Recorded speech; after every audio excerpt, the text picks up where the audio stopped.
Hello, welcome to week 4.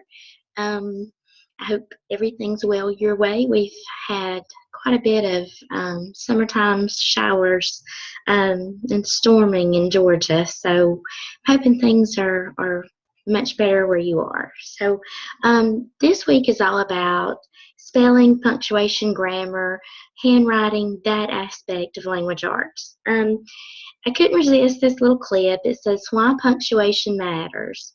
Some people find inspiration in cooking their families and their dogs." And of course, the next one reveals what in the world they're talking about. It says, "Others find inspiration in cooking their families and their dogs." Hey, Barbara, how are you? What did I say? Hey, Barbara, how are you?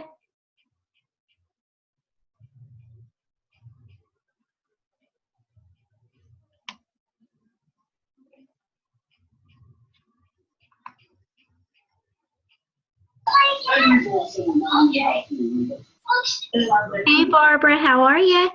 I'm good. How about you? I'm doing fine. It's stormy here in Georgia, so I don't know how well the internet's going to hold out, but we're going to do the best we can. Okay. How are things where you are? Sunny? Wonderful. I'm sure very hot, huh? Uh, yeah, towards the end of the week it's supposed to get hotter again, up in the 90s. Wow. All right. Well, I had just started talking about week 4 is all about spelling, punctuation, grammar, that sort of thing with handwriting. And I found a couple of kind of funny little clips that I just thought I would share. It's just talking about how or why punctuation matters. And it says some people find inspiration in cooking their families and their dogs. And then the next sentence kind of reveals what in the world they're talking about. It says others find inspiration in cooking their families and their dogs. So without those commas, life can get pretty interesting. So I think a lot of times, I think people underestimate how important punctuation and grammar really, really are. I agree. I think a lot of times, I think with technology being what it is, I think a lot of people forget that, you know, bottom line, you really need to know how to speak, how to read, how to listen. You definitely need to know how to write grammatically correct so that other people can understand what in the world you mean. Um, this little cartoon here just kind of, I guess, points that out completely. It says you need to learn punctuation. It's important later in life. And of course, without being able to see that, I mean, it's just silliness.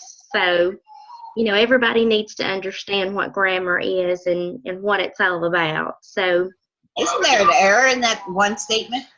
yes, there are several, Yeah. but it's quite comical. A lot of times, I think it's more common than you would think of.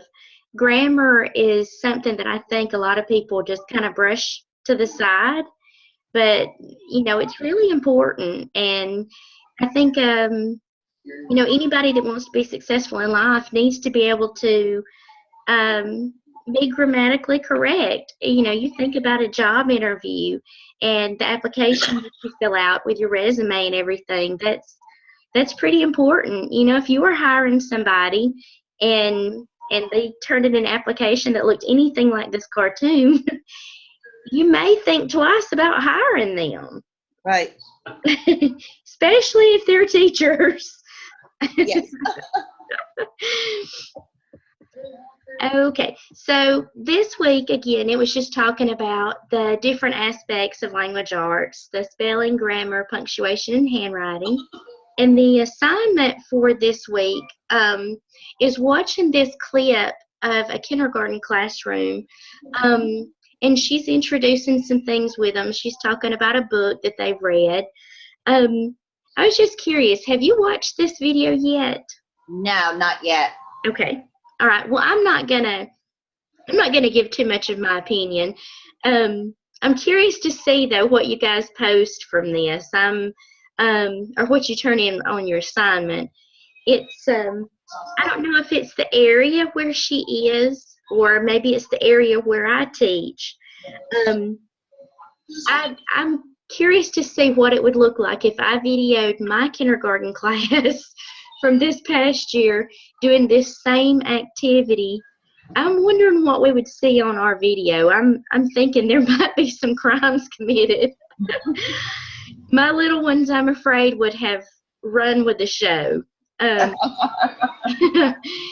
It's a pretty long time for them to sit on the rug, but enough with that. I won't give any more of my 2 cents on it because I don't want to taint what you have for the video. But basically what you're going to do is you're going to watch, it's I think it's about 12 minutes long, and you're just going to watch the video and summarize it and talk about, you know, what you saw that she did well, what you thought she could improve on, and what you would do differently if you were teaching writing skills to this kindergarten class. So it's not a big elaborate assignment. It's 250 words or less.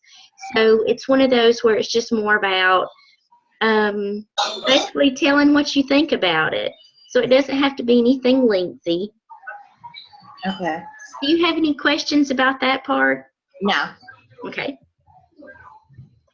And then the discussion this week is talking about how it mentions that I'll talk about the first part and then I'll go into cursive, but it's talking about what you see where you currently are as far as how you all teach spelling, grammar, punctuation, handwriting, this type of thing, what you see going on in your area. It says, what textbooks or instructional materials does your district use to ensure effective teaching and learning in these areas? Now, as far as where I am, we have completely stopped buying textbooks, and most of the students get their information off iPads, or they use textbooks that have been purchased from several years before. So I'm not sure about how things are where you are. That I'm not really sure of either. If your county is anything like our county, it's a very fast changing situation.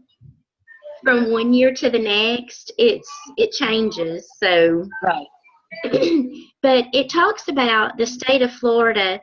A lot of the schools do not teach cursive handwriting anymore, and I know I see that myself in Georgia as well.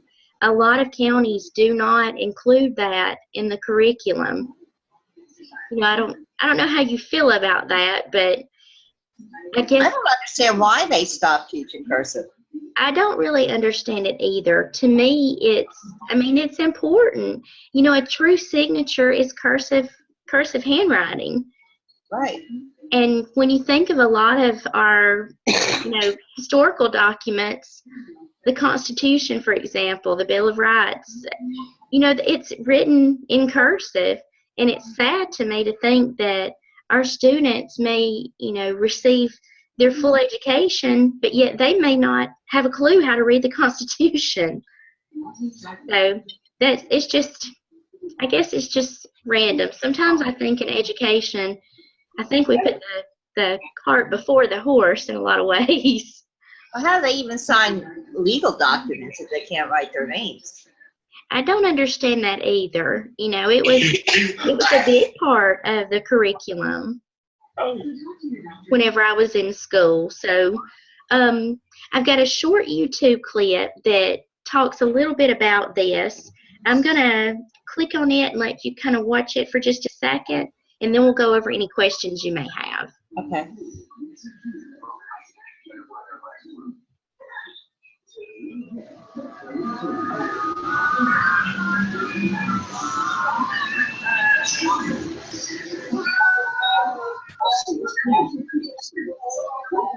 As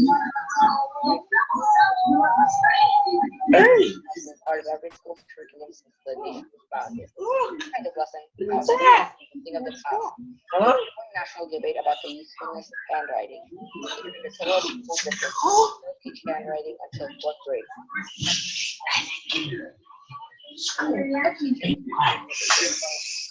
Radio is an 8th grade writing teacher at Washington Park School. She has been teaching for 30 years and believes handwriting is no longer necessary. I don't remember the last time I hand wrote a letter. Everything you do now is on the computer, it's typed. Legal documents even accept electronic signatures. So as testing, you could print, you could write, whatever you do. The need is they don't demand script. And the core curriculum took script right out of the core curriculum. So a lot of districts aren't teaching it. Ms. Perino says her opinion has evolved as technology has advanced. Next year, the PARCC testing for the core curriculum is total computer generated. There's no more handwritten tests. As a writing teacher, as the situation changed and I saw where there wasn't the need for it any longer, even with Ask testing, and when it wasn't in the core curriculum, it didn't have to be taught anymore. Ms. Perino says cursive writing is, quote, a thing of the past. She says the time will be better spent learning keyboard skills. Meanwhile, in Ms. Sada's class in Memorial School, 2nd graders are working hard to perfect the usage of handwriting. Ms. Sada says all students should learn how to write cursive writing. On this day, she was teaching her students the uppercase I. And it's important for students to learn because I feel cursive is really important. It's still something that should be used every day. And I think as the students get older, they'll find that it's more useful, especially if they write their name in a signature. You'd rather write it in cursive than write it in print. It's a lot easier for them. I think cursive gives them a different way of looking at writing. Some kids actually prefer cursive over print, and some kids prefer print over cursive. So I think it's really important for them to learn it. I think it's useful. I mean, I use it a lot in everyday life. I feel that kids should be able to choose, or adults should be able to choose how they should write in the future. I feel some kids write neater in cursive compared to print. I think also when you're an adult, you write your name a lot, and I can't imagine anyone writing their name just in print. I think cursive's just, it gives them a way of being their own person, and they can kind of change it any way they want. And I always tell the kids that athletes do it, and it's really cool. You can have your own kind of autograph. So it's something that I hope stays with us in the future. It takes a long time. We used to actually start in January to teach cursive, but we realized through the years that it takes them a long time to understand the undercurve and overcurve of letters and which ones connect and which ones don't. And also it takes them a long time to understand the flow of connection.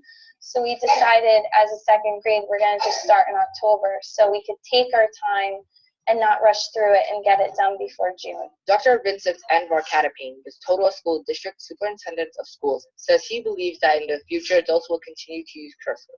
The policy hasn't changed and handwriting will be included in the curriculum for the foreseeable future. The district teaches cursive, then print, and lastly typing.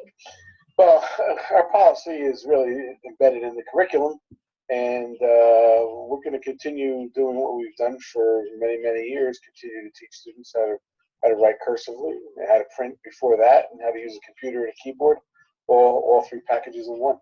Another perspective to consider in the cursive writing debate are the needs of students who require attention from the professional staff. An occupational therapist says that cursive writing helps students who face challenges using their hands. A lot of children that have disabilities or challenges with using their hands sometimes find cursive, because of its fluidity and its pattern, a little bit easier to use than print. Print has a lot of starts and stops, and they have to pick their hand up away from the paper. So by staying in contact with the paper, it kind of lends to that automaticity, stroke formation, and fluidity of movement for them. With cursive, I feel as though it's a skill that if a student learns to become proficient in it, it can actually aid them. The reason being is because cursive is very fluid, and with timed tasks or standardized tests, if a student uses cursive, they can actually write faster. And if they're automatic in the production of the letter formation, it'll actually allow them to use mental resources towards the content of what they're writing as opposed to the form. According to Ms. Torres, students spend a significant part of their school day writing. Well, when you talk about the function of handwriting in a school day, typically, just a statistic, 30 students, maybe between kindergarten and second, spend 30 to 40% of their day writing. So it's very imperative that they learn how to correctly do it and are offered the tools to become proficient, whether it be in cursive or print, so that it actually can be a skill that they have to carry them through any other types of written tasks as the demands in their classroom become more difficult. Despite computers, the cursive writing debate is not going away anytime in the near future. Will there be a day when students go through K through 8 without learning how to handwrite? Perhaps. However, that day is probably many years in the future. Somewhere, Sean Hancock is smiling. Bill Aboyan, TBN.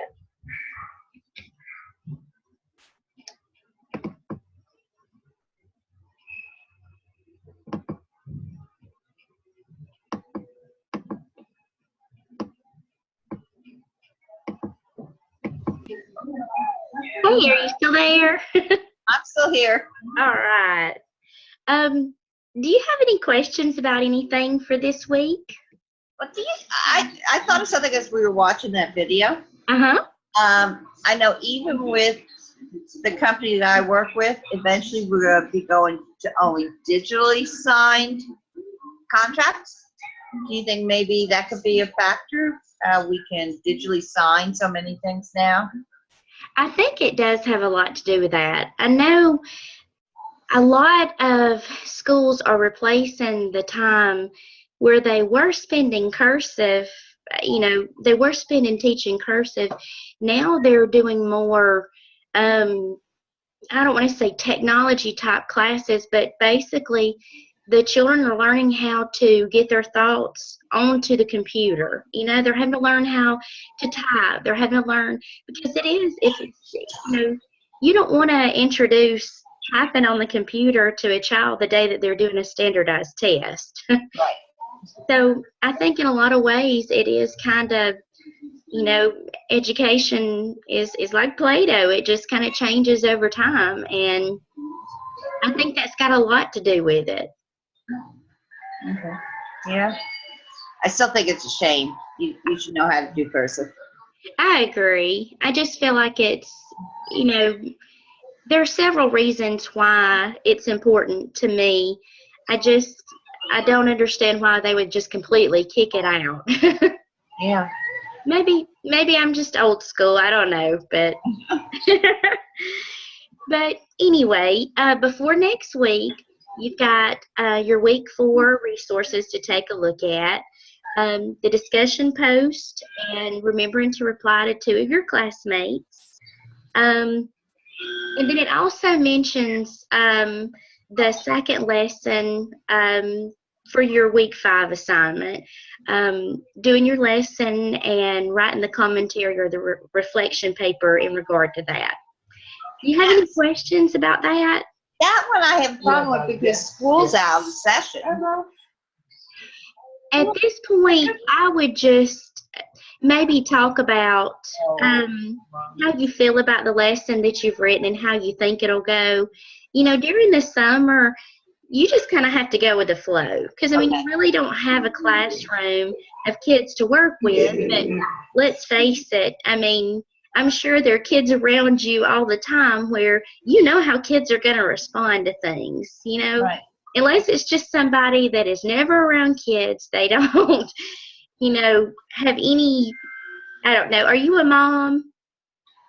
A mom and a grandma. All right. So you really know what you're talking about. Right.